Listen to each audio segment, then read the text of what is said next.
안녕하세요. 저는 지방에 내려와 살게 된 지 반개월 정도 된 기혼 여성입니다.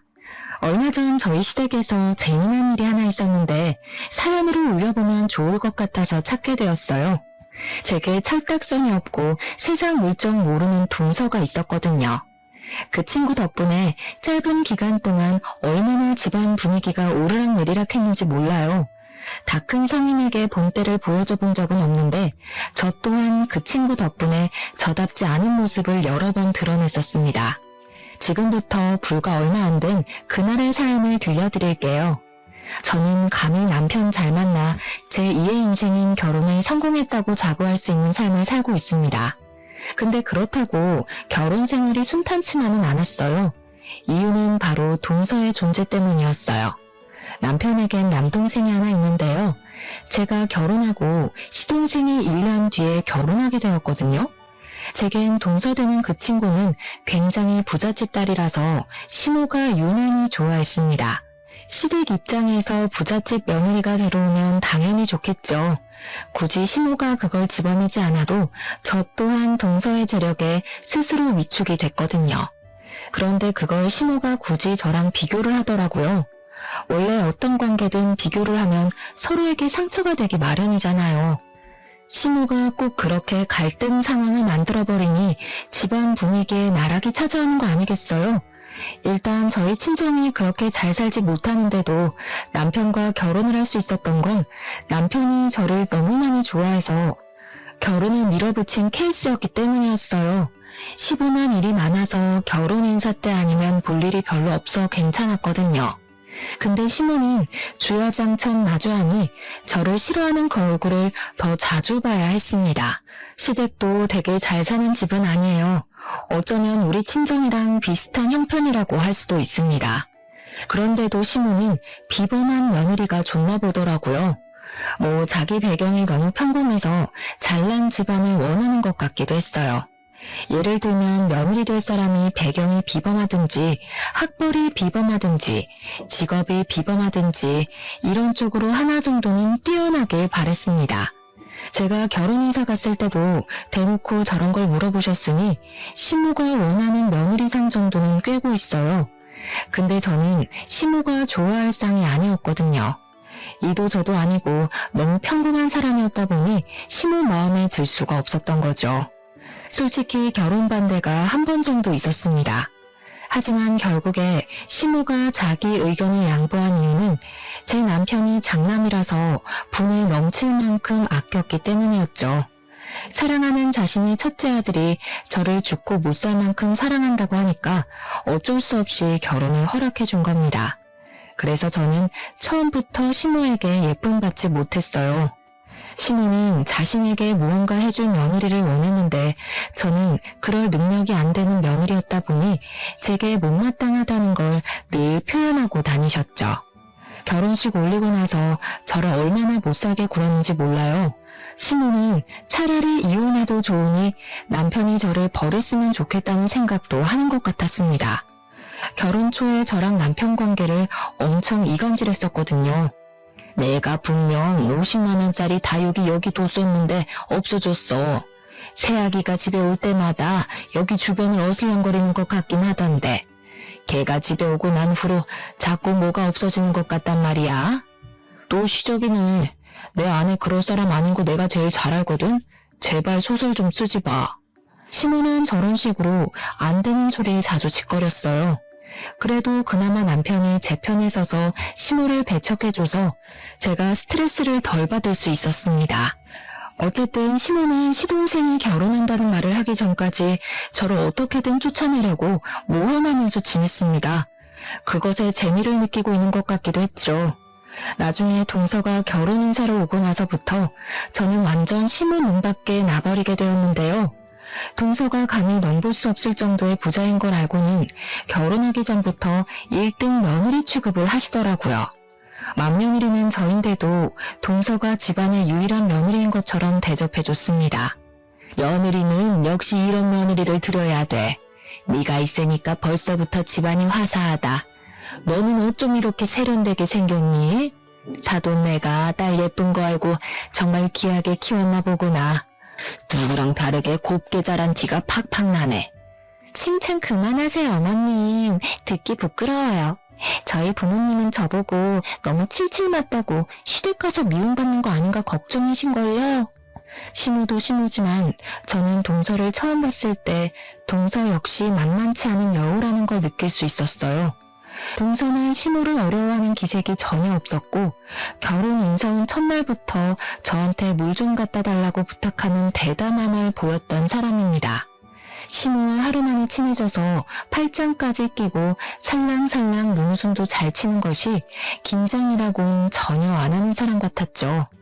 사실 동서가 긴장을 하든 말든 시무랑 잘 지내든 말든 제가 크게 상관하지 않으려고 했습니다. 그런데 시무가 일부러 연장 지르려고 부른 건진 모르겠지만 꼭 동서가 시댁에 올 때마다 저까지 부르더라고요. 저를 불러놓고 따로 할 말을 하는 것도 아니었어요. 그저 주방일을 시키면서 거실에 앉아 저를 돌려가는 소리만이 듣습니다. 당연히 동서한테는 손에 물 한 방울 안 묻히게 하더라고요. 저리 사람한테 친절할 수 있는 시무가 저한테는 이래라 저래라 가정부 부리듯 말하는 것이 서운하긴 하더군요. 무엇보다 마음에 안 들었던 거는 주말에 불러서 부려먹는다는 거였어요. 남편은 사업가라서 주말에도 출근을 하는데 시무가 그걸 아주 잘 아니까 일부러 남편 몰래 저만 부르려고 주말에 연락하더라고요. 동서는 부자라서 그런가 일도 안 하면서 항상 주말에만 시댁을 가대요. 어쩌면 시무가 일부러 저 골려 먹으려고 주말에 동서를 부르는 것일 수도 있지만 일단 그건 제 추측일 뿐이에요. 어쨌든 동서는 나이가 저랑 겨우 1살 차이인데도 백수였는데요. 사실 이 부분에 대한 시무의 태도도 좀 황당했습니다. 동서의 배경을 듣고 눈을 빛내던 시무가 동서의 직업까지 기대하는 얼굴이었어요. 그 상황에 동서가 백수라고 당당하게 얘기를 했거든요. 자긴 현모양처가 꿈이라나 뭐라나. 근데 시무가 동서의 철없는 소리를 듣고는 너무 기특하다고 좋아하는 겁니다. 돈이야 남자가 벌면 되는 거고 여자는 내조만 잘하면 된다네요. 저보고는 남편 혼자 돈벌이하게 해서 자기 아들 등골 빼먹지 말라고 귀에 피날 정도로 경고했었거든요. 저는 한 번도 제 형편이 부족했다고 생각해 본 적 없었는데 시무 때문에 정말 어이가 없고 서럽기까지 했습니다. 하나 더 어이없었던 건 시동생이랑 동서가 결혼 준비 과정에서 싸울 때가 몇 번 있었는데 그때마다 시무가 동서 편에 나서서 시동생을 나무랐어요.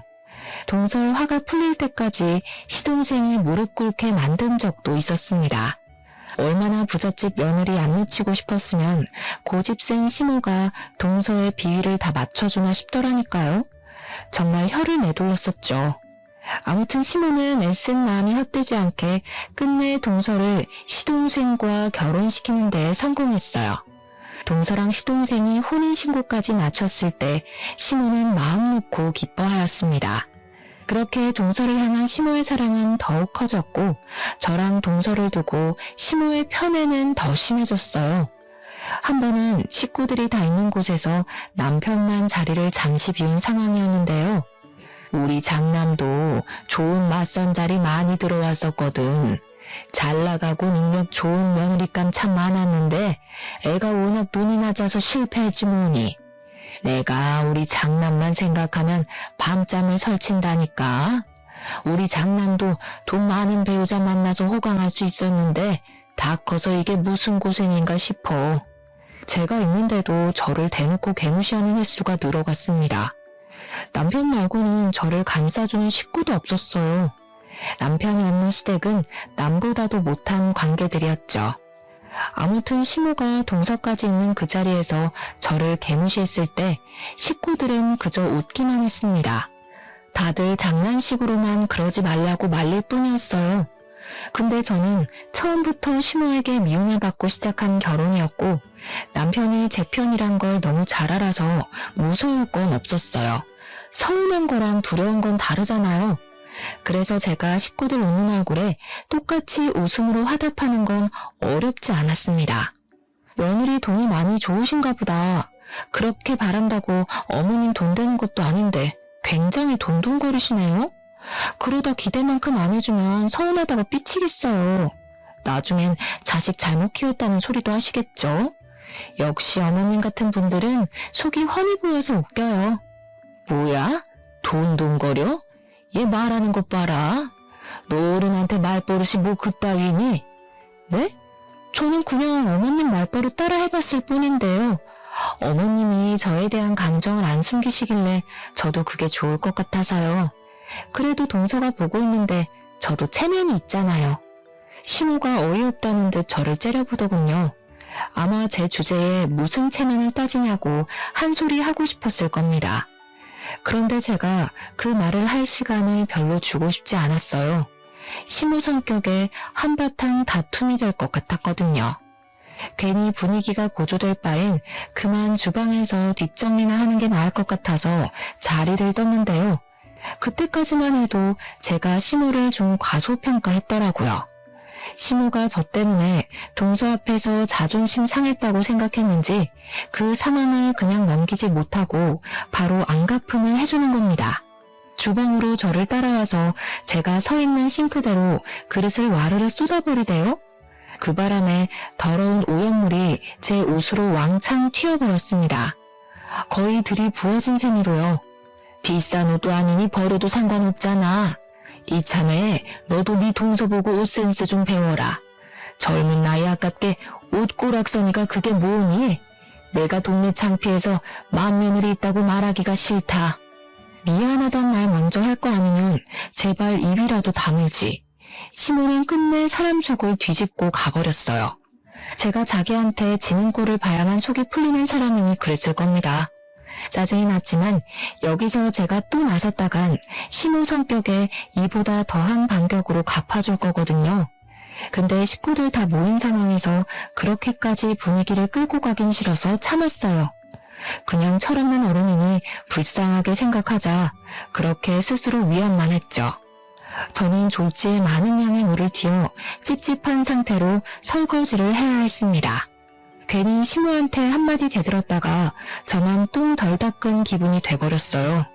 그리고 그때 남편이 등장했죠. 제 남편은 눈치가 빨라서 딱히 좋은 타이밍이란 것이 통하지 않는 사람인데요.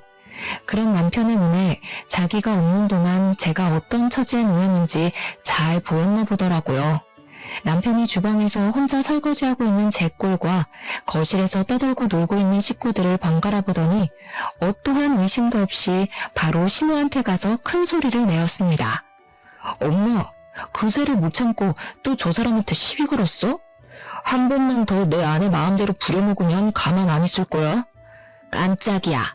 왜 소리를 지르고 그러니? 내가 뭘 했다고? 맏며느리가 돼서 시애미한테 함부로 짓거리는데 그럼 그걸 가만히 내버려둬야 했어? 제가 먼저 건방지게 말한 거 여기 있는 사람들 다 들었어. 시모는 주변 가족들을 가리키며 굉장히 억울해했습니다.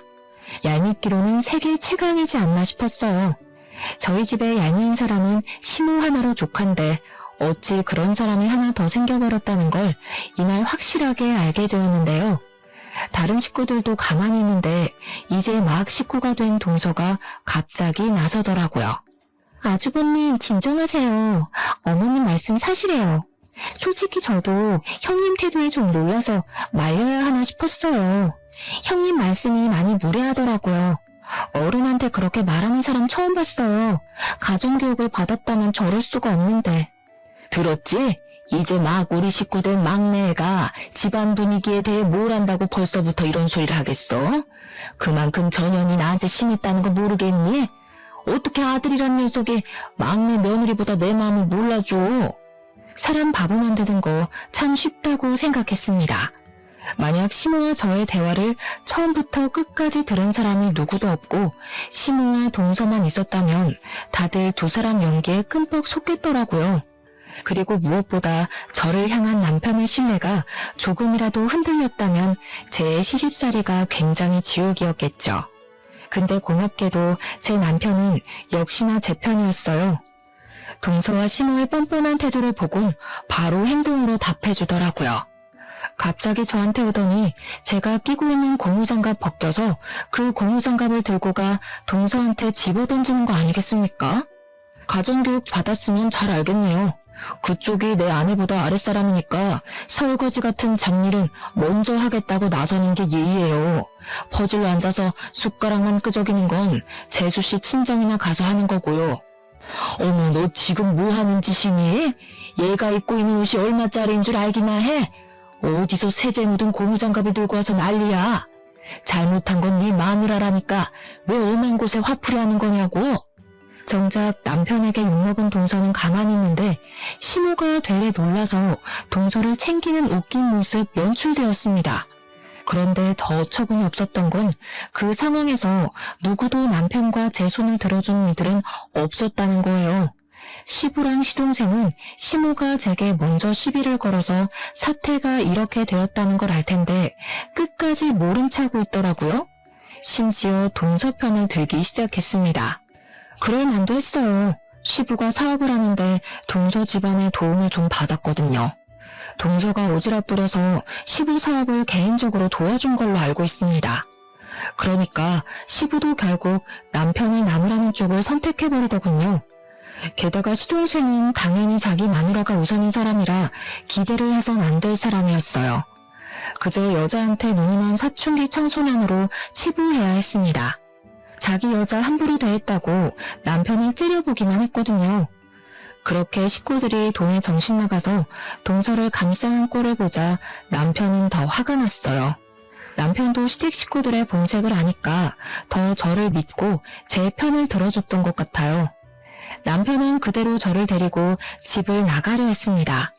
근데 그때 시모가 찢어질 듯이 고함을 내질렀어요. 야, 어디가? 상은 누가 다 치우라고? 이거 치우고 가야지. 설거지도 다 안 했잖아. 지금 안 하고 가면 다신 우리 집 못 오게 할 줄 알아. 이렇게 소리 지르는 겁니다. 남의 집 자식 때문에 자기 아들한테 그런 소리를 하다니.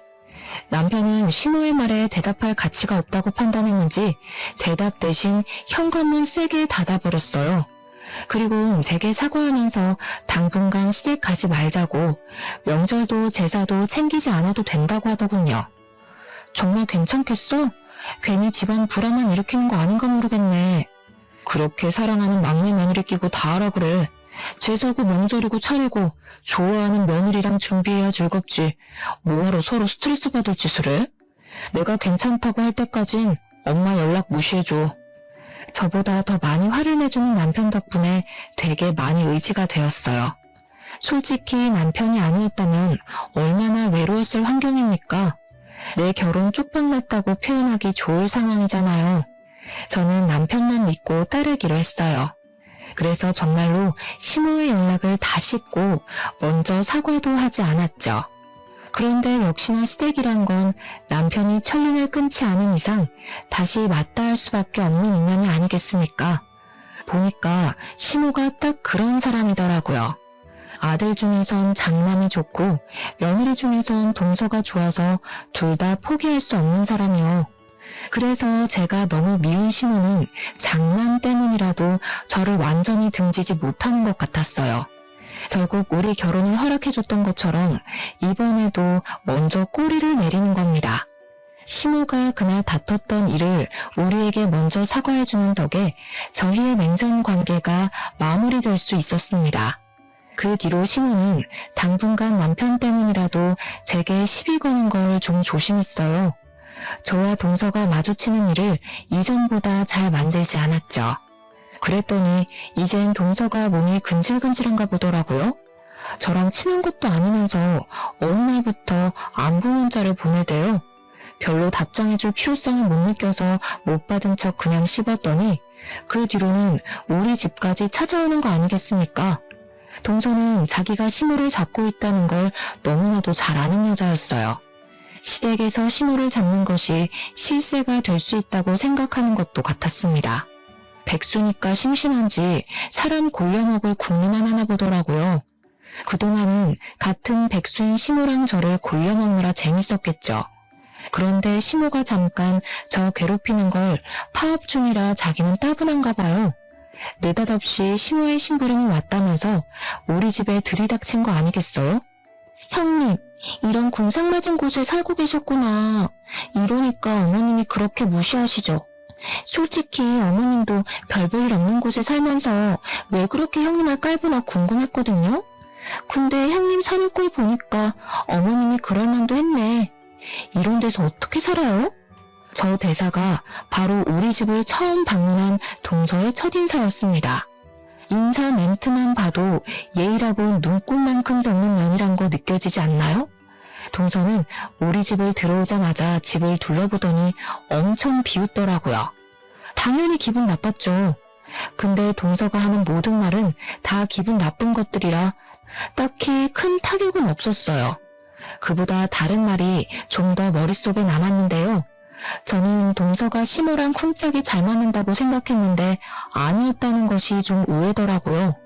동서가 그동안 자기 편하자고 시모를 이용했을 뿐이었단 걸 그날 처음 눈치챘습니다.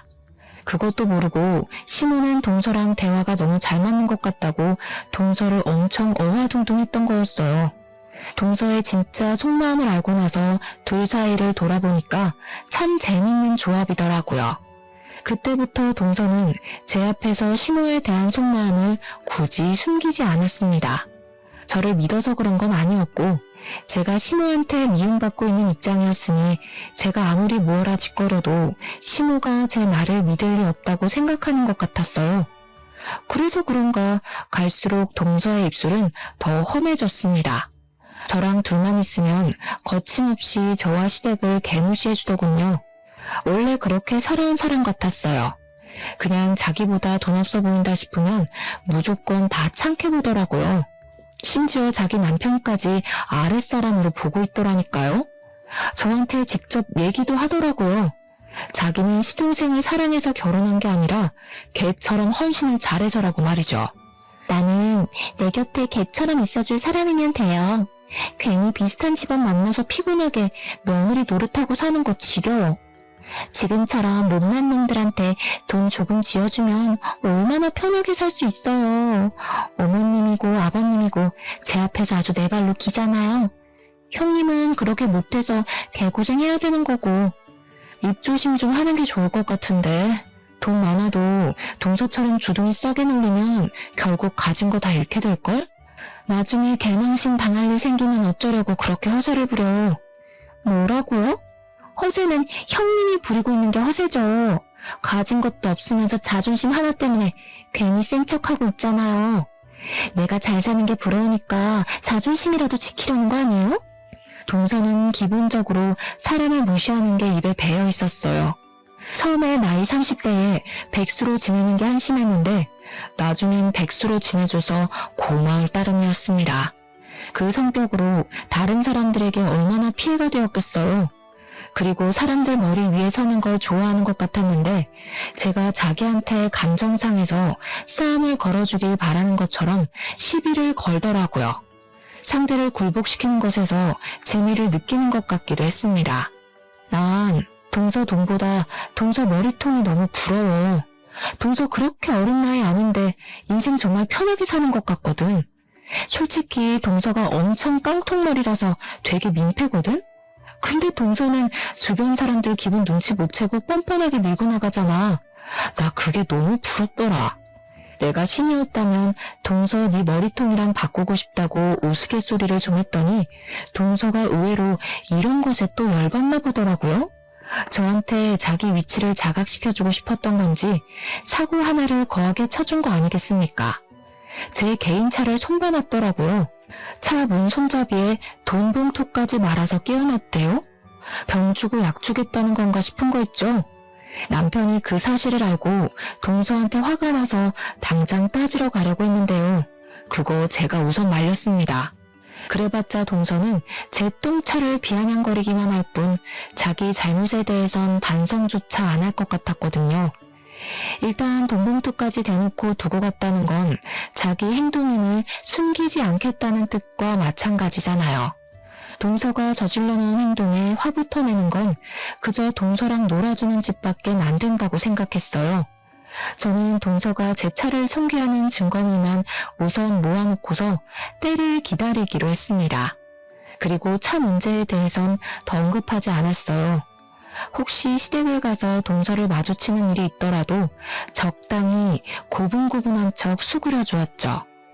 언젠가는 동서의 성격이 집안에 큰 화를 가져올 거라 생각했어요. 그 기간이 너무 오래 걸린다 싶으면 제가 일을 꾸미려고도 했습니다. 그런데 역시나 동서는 다른 사람들과 어울려 살 수 없는 성격인가 봐요. 그렇게 돈 없는 사람 무시하던 동서 성격이 결국 저희 집에 대단한 불씨를 퍼뜨렸는데요. 그날은 다름 아닌 시모가 집에서 개모임을 할 때였습니다. 시모는 어김없이 저를 잡일시키려고 며칠 전부터 제게 연락해 시댁으로 대기를 시켜놨어요. 시모랑 동서한테 여전히 감정 상해했던 남편이 뭐하러 개모임까지 챙기냐고 시댁에 가지 말라고 했으나 동서의 약점을 잡으려면 동서 꼴을 좀 더 지켜봐야 했어요. 남편에겐 이번만 해주고 다음부턴 안 하겠다고 말한 뒤에 시댁을 갔습니다. 일단 시모에게 안 하겠다는 말을 미리 못했기 때문에 마지막이다라고 생각하고 하려 했던 마음도 있어요. 그렇게 좀 일찍 도착한 시댁엔 동서도 와 있었어요. 동서는 결혼하고 나서 집에서 개모임하는 시모를 처음 보는 날이었습니다. 시모가 동서를 친구분들에게 자랑하고 싶었는지 일부러 개모임하는 날 동서까지 부른 것 같더라고요. 대신 일은 시키지 않았어요. 시모는 역시 동서가 음식하는 데에 손도 못 대게 했고 저한테만 이것저것 명령이 많았습니다. 그래도 남편 때문에 한동안 제게 말 거는 걸 조심하더니 개모임하는 그날은 시모가 유독 들떠서 조심성이 없어진 것 같았어요. 그건 동서의 존재 때문이었을 겁니다. 시모 성격에 부잣집 며느리 들어왔다고 친구들한테 엄청 자랑했을 거거든요. 아니나 다를까. 동서는 제게 시모를 욕했던 모습은 감쪽같이 숨기고서 또다시 시모 홀리는 구미호가 되어 있었습니다. 시모에게 애교를 잔뜩 부리면서 자신의 위치가 이게 당연하다는 듯 앉아서 TV 보고 시모랑 말동무하며 놀기만 하더군요. 또 시모 기죽지 말라고 개모임 때 입을 옷도 준비를 해준 것 같았어요.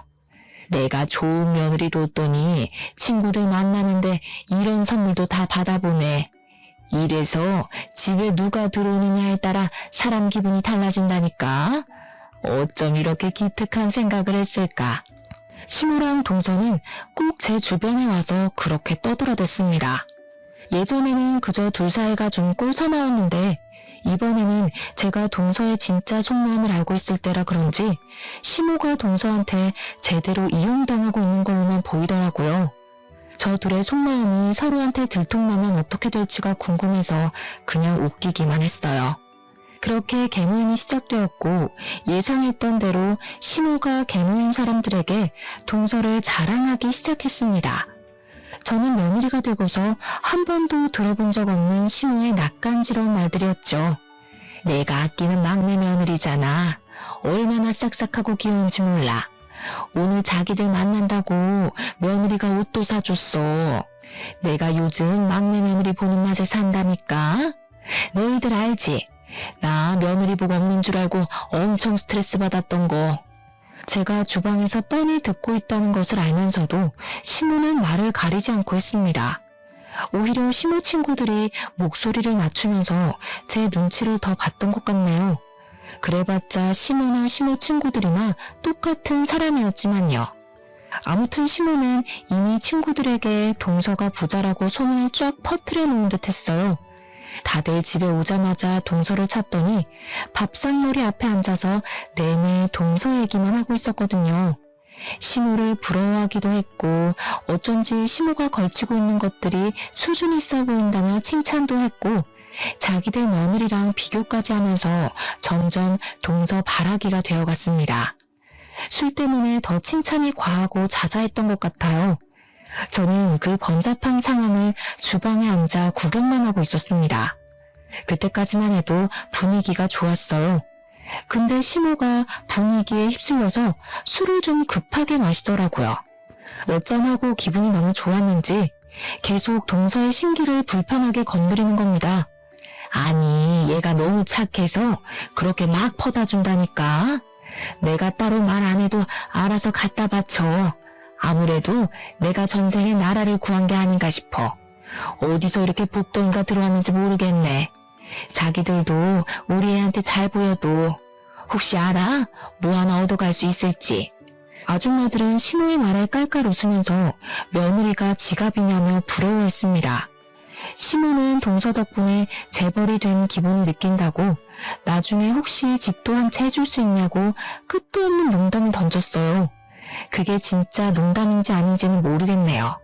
근데 실제로 시모가 동서 없는 곳에서도 자기 친구들한테 동서만 있으면 이제 자기 재벌이라고 떠들고 다녔나 봅니다.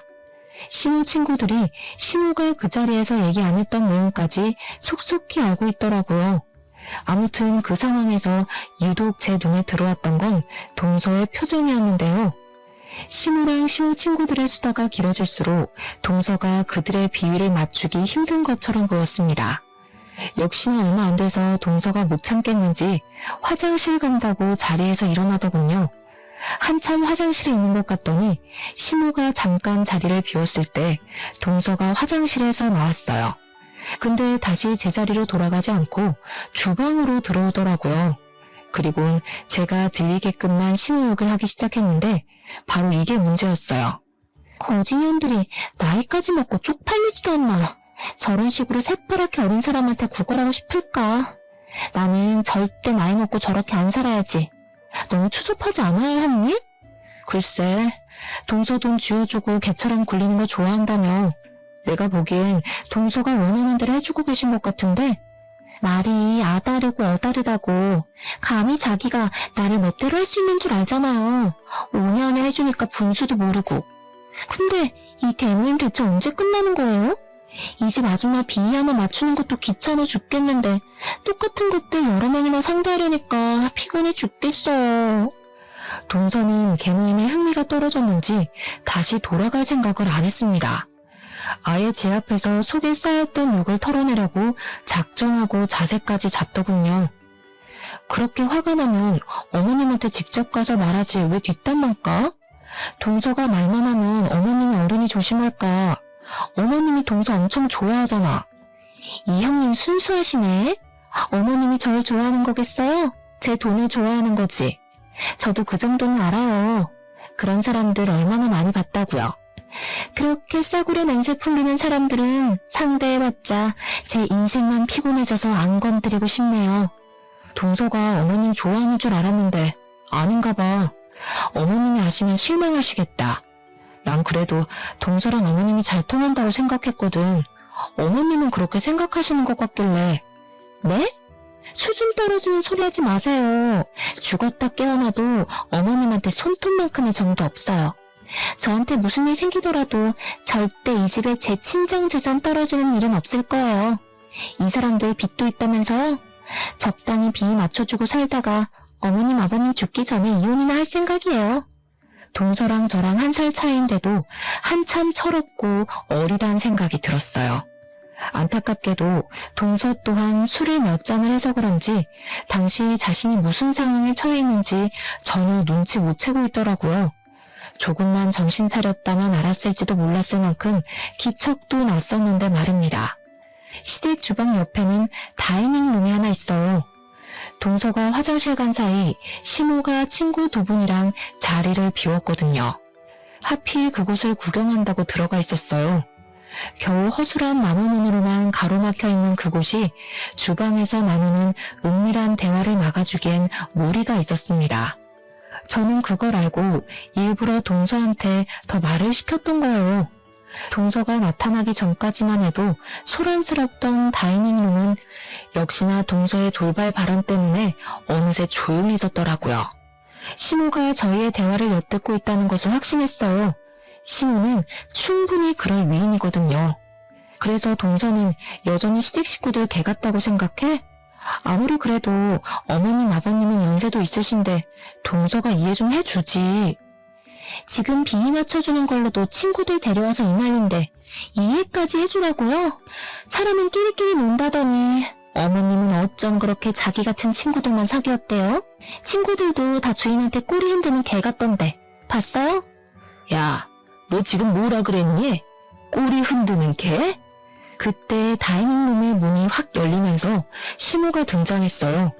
두 사람을 더 골려주고 싶었는데 시모가 거기까지 참는 건 좀 힘들었나 봅니다. 그래도 동서를 놀래주는 건 성공했어요. 동서는 되게 깜짝 놀라며 시모를 마주했는데요. 시모는 동서의 망언 때문에 술이 확 깨는지 눈을 부릅뜨더라고요. 그리고 그렇게 애지중지하던 동서의 머리끄덩이까지 붙잡았습니다. 감히 사람들 다 보는 앞에서 시애미를 망신시켜? 사람을 우습게 봐도 유분수지. 돈 좀 있다고 대우해줬더니 사람을 개 취급해? 무슨 이런 건방진년이 다 있어? 아무리 개념이 없어도 그렇지 어떻게 시애미를 욕할 수 있냐고. 사실을 얘기했을 뿐인데 왜 이래요? 솔직히 어머님도 처음부터 저보다 돈에 더 관심 있었던 거잖아요. 서로 이용한 건데 왜 나만 나쁜 사람이라 그래요? 젊은 사람들만 무조건 어른 비위 맞춰줘야 되는 거예요? 아쉬운 사람이 수그리고 들어가면 되는 거지. 그래서 지금 내가 아쉬운 쪽이니까 너한테 깍듯이 굴어라 그거니? 부잣집 며느리면 다 똑똑한 줄 알았는데 그것도 아닌가 보네. 내가 제일 싫어하는 게 너 같은 무식한 며느리야. 시애미를 집 바라이로 보는 며느리를 뭐가 좋다고 끼고 살겠어? 당장 내 아들이랑 이혼해. 그놈의 자존심 좀 고치세요. 그런다고 없는 돈이 굴러와요? 친구들한테 개망신 당할 게 뭐 있다고 이렇게까지 하세요. 친구들이랑 어머님 비롱뱅이인 거 사실이잖아요. 괜히 자존심 상하니까 저한테 성질내는 거 아니에요? 어머님이 사과할 때까지 이혼 못해요. 두 사람이 파국을 맞은 장면을 더 구경하고 싶었지만 왠지 예상치 못한 큰일 날 것 같아서 저는 일단 남편에게 도움을 요청했습니다. 예상대로 처음보다 더 난리가 날 수밖에 없었는데요. 동서가 갈수록 자기 성격 드러내며 건방지게 나오니까 시모뿐만 아니라 시모 친구들까지 화가 난 거예요. 처음에는 시모 친구들이 시모랑 동서 사이를 말리다가 동서가 전부 싸잡아서 개무시를 해주니까 시모 친구들도 더는 못 참고 동서에게 덤벼들었어요. 지켜보기만 하려고 했던 저는 결국 끼어들지 않으면 안 될 것 같았습니다. 할 수 없이 가장 중심에 서 있는 둘의 싸움을 말렸어요. 어머님 진정하세요. 이렇게까지 할 필요 없잖아요. 우선 앉아서 처음부터 차근차근 얘기해봐요. 돈 많은 며느리 뒀다고 그렇게 애지중지 하셨으면서 갑자기 왜 이러세요? 돈 많은 사돈집에 아들 보내는 게 아들 장가 잘 보내는 거라면서요. 장가 잘 보내긴 개뿔. 이 가식적인 년 때문에 내 아들 인생이 훨씬 아까워졌지. 이 썩을 년 그냥 안 내버려도 무조건 이혼 소송할 거야. 시모는 제 말 때문인지 동서한테 받은 옷이랑 액세서리 다 뜯으며 동서를 향해 집어던졌습니다. 동서는 그런 시모를 보면서도 자기 성질만 내세울 뿐 한 번도 지려고 생각을 안 하더군요. 오히려 소송해봤자 시모가 손해고 되려 위자료 물게 만들 거라고 협박도 했어요. 그 바람에 시모는 더 충격받아서 싸웠습니다. 시모 친구들도 동서더러 썩 수 없다고 돈 많은 가정에서 자라면 뭐하냐고 개념이 없는데 라며 쌍욕을 했어요. 때마침 타이밍 좋게 남편이랑 시동생도 들이닥쳤는데요. 엉망진창인 상황 때문에 저한테 설명을 먼저 들어야 했고 그 다음 사태를 진정시켜 주었습니다. 그리고 시모는 시동생을 발견하자마자 당장 이혼하라고 생 난리를 쳤어요. 나는 저딴 무식한 년 며느리로 절대 못 둔다. 저 년이랑 이혼 안 하면 내가 이 집을 나갈 거야. 역시 시모는 자존심이 센 편이었어요. 돈도 돈이지만 자기 친구들 앞에서 어린 며느리에게 그런 개망신까지 당하며 돈돈거릴 정도는 아니었던 겁니다. 그리고 이 와중에 황당했던 건 시모는 그제야 제가 며느리로 보이나 보더라고요. 저를 맏며느리 취급하면서 당장 저 꼴불견 끌어내라고 제 손을 잡대요. 어차피 엉망진창이 되어버린 상황인지라 저는 시모가 이참에 정신 차리길 바래서 그 손길을 내쳐버렸어요. 죄송해요 어머님. 어머님도 저한테 잘하신 거 딱히 없잖아요. 제가 여기서 어머님 편 들어줘야 할 이유가 없어요. 마음 같아선 저도 그동안 어머님 머리채 수십 번은 잡았거든요. 다만 저는 동서처럼 머리통이 깡통이 아니라서 제 신용 잃을 짓은 참았을 뿐이에요. 뭐야? 이것들이 단체로 미쳤나? 너희들 둘이서 짜고 나 엿먹이려고 그런 거야? 둘 다 쫓겨나고 싶어? 동서랑 둘이서 지지고 볶든 말든 그건 제 알 바 아니고 일단 상황이 이렇게 된 김에 말씀드릴게요. 저는 남편이랑 이혼해서 더 이상 어머님 안 모시려고요. 남편이 거절하면 이혼해서라도 어머니랑 인연 끊을 거예요. 어머님의 그 수준 떨어지는 허세 더는 못 보고 살겠어요. 동서에다가 저까지 날리니까 시모가 말을 잃을 정도로 충격이었나 봐요. 조건 없이 시모 편 들어주던 시모 친구들도 이젠 시모 처지를 좀 불쌍하게 보는 것 같기도 했습니다. 시모가 5분이 차 저한테 결국 손바닥을 올렸을 땐 고맙게도 남편이 나서서 막아줬어요. 거기다 대고 저는 딱 한마디로 시댁과 작별 인사를 해버렸네요. 그냥 며느리 복이 없었다고 생각하세요. 저도 시어머니 복 더럽게 없었다고 생각하고 말 테니까. 원래라면 뒷정리까지 하고 나왔어야 했는데 그럴 기분이 아니잖아요. 이왕 손 털기로 한 거라 그냥 두 손 두 발 가볍게 나왔습니다. 아, 나오기 전에 마지막으로 동서한테도 한마디 해줬어요. 참 동서, 내가 중요한 말을 까먹을 뻔했다. 내 차 망가뜨려 놓고 알아서 수리비 놓고 갔더라? 그 수리비 돌려줄 테니까 고소장 기다려. 어차피 동서 백수라서 법원 들락날락할 시간 많잖아. 그렇게 시댁을 나온 저는 지금까지 시댁을 방문하지 않고 있네요. 그 사람들한테 작별 통보를 하면서 유독 아쉬웠던 건 남편과의 인연이었어요. 하지만 저는 그렇게 생각해요. 사람이 몸이 좋은 걸 자주 하는 것보다 몸에 안 좋은 걸 끊는 것이 더 도움된다는 말이 있잖아요. 남편이 제 인생에 활력을 주겠지만 시모가 곁에서 제 인생을 계속 오염시킨다면 저는 차라리 오염의 원인을 제거하는 편이 제 삶에 더 도움이 될 것 같다는 판단을 내렸어요. 그래서 남편과의 이혼은 어쩔 수 없이 감안하려고 했죠. 남편처럼 좋은 남자를 못 만날 걸 알기 때문에 재혼도 못할 거란 걸 받아들였고요. 근데 남편의 반응은 다소 놀라웠어요. 솔직히 저는 아무리 우리 사이에 문제가 없었다고 하더라도 남편이 천륜을 포기하진 못할 거라 생각했거든요. 그러나 당황스럽게도 남편이 저를 선택해 주더라고요. 저보고 앞으로 시댁 안 챙겨도 되니까 지방에 가서 살자고 제안하였습니다. 너무 고마웠고 미안했어요. 남편 복이 있다는 건 정말 든든한 일인 것 같아요.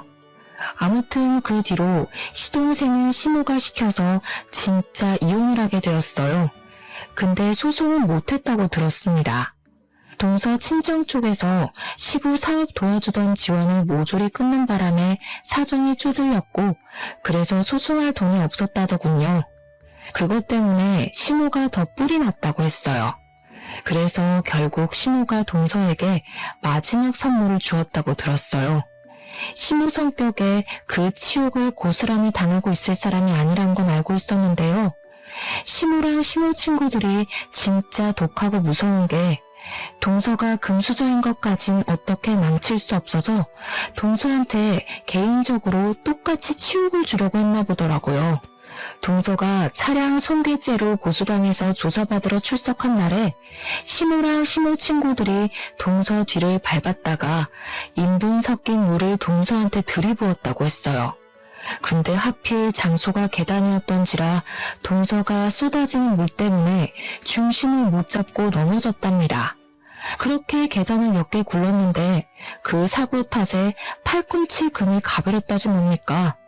동서가 시모랑 시모 친구들을 맞고소하는 바람에 서로 바쁘게 경찰 조사를 받았나 보더라고요. 그 사실은 내내 모르고 있다가 정리가 다 된 뒤에야 얘기를 해줬어요. 시모가 돈 좀 빌려달라고 남편한테 연락 왔었는데 남편이 시모더러 나한테 진심으로 무릎 꿇고 사과했으면 좋겠다고 했다네요. 근데 그 뒤로 시모가 남편한테 연락을 또 끊었대요. 아직은 저한테 삐쳐있는 것 같았어요. 그렇게 지방으로 온 지 반개월이 되었는데도 저는 시모한테 사과를 받지 못했습니다. 남편은 제가 괜찮다고 할 때까지 자기도 시부모님이 볼 생각 없다고 했어요. 남편 또한 시부모님의 실망스러운 모습을 많이 봤다고 하더라고요. 이런 상황에서 안심을 하면 안 되는 줄 알지만 그래도 남편과 이혼하지 않고 나름 현명하게 시댁과의 관계를 정리할 수 있어서 좀 다행이라 생각했어요. 시모가 언제 정신을 차릴지는 모르겠지만 시모가 사과한다고 해도 제가 그 용서를 과연 믿을 수 있을지도 모르겠네요. 앞으로 제 결혼 생활이 지금처럼 무탈하길 바랄 뿐입니다. 사연은 여기까지예요. 들어주신 청취자분들 정말 감사드려요. 항상 건강하세요.